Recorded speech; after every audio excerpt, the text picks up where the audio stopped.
Bless you, brothers and sisters.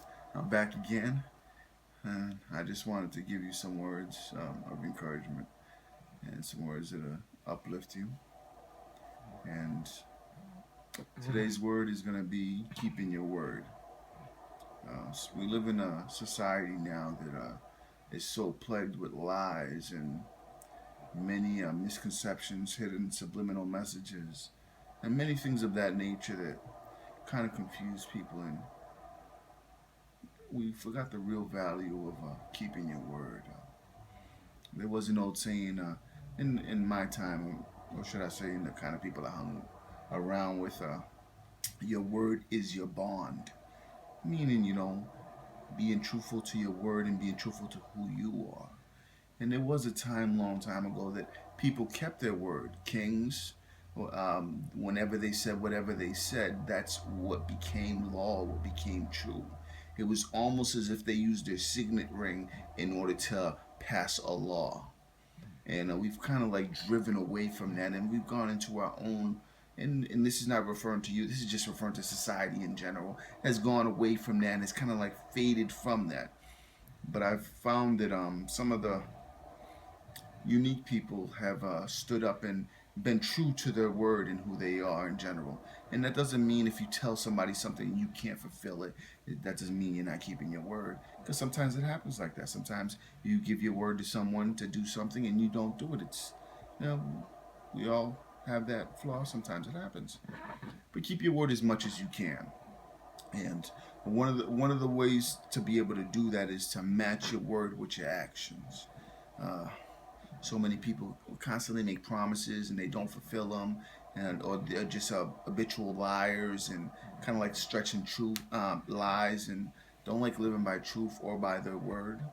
And my thing for you is to make sure that your actions line up with your words, because that's when people will really see your word being true. Keeping your word would line up with that. Another thing is to keep in mind what I've mentioned before in one of my other messages. It's a death and life are in the power of the tongue. So in the same scenario that death and life are in the power of the tongue, is the same scenario that trust and truth are built out of that, out of your tongue, out of your words. The people honor you. Integrity is built out of all that. Many different things are built under your word. You keeping true to your word and being true to who you are. And this is not meaning from a negative perspective or, well, I'm a negative person, so I'm going to be true to that. I'm going to be to that word, true to that word. No, I mean positive, really reflective, good perspective of helping people and seeing the best in other people and keeping your word under that. You tell someone you're going to help them, try your best to fulfill that. Different things of that nature. Keep in mind that your word um, can be a stumbling block, or it could be alive and true to someone, and they could really have faith and believe that some people do keep their word.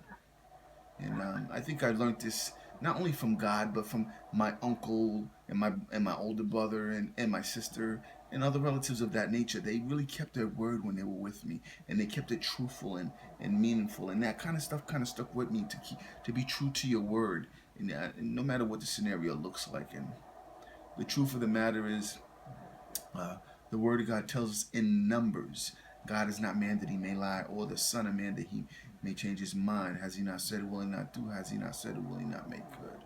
So see, God is not the type who goes against his word.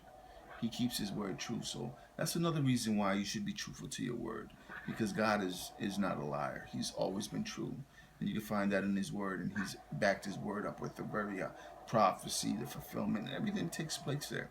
And I just wanted to leave that with you, because we live in a society now that's just so plagued with lies, rumors, people that just don't know how to be true to their word. And this is not to condemn anybody, but it's something that you might want to exercise. Maybe you weren't true to your word in the past. Maybe you were flip floppy here and there. Maybe you kind of were true sometimes, but you desire to be more truthful and to be more true to your word. Well, this is the time to be able to exercise that. And I just gave you a couple of steps there, and I pray that you would exercise them. I promise you that if you exercise that in your life, you definitely are going to be blessed. God bless you.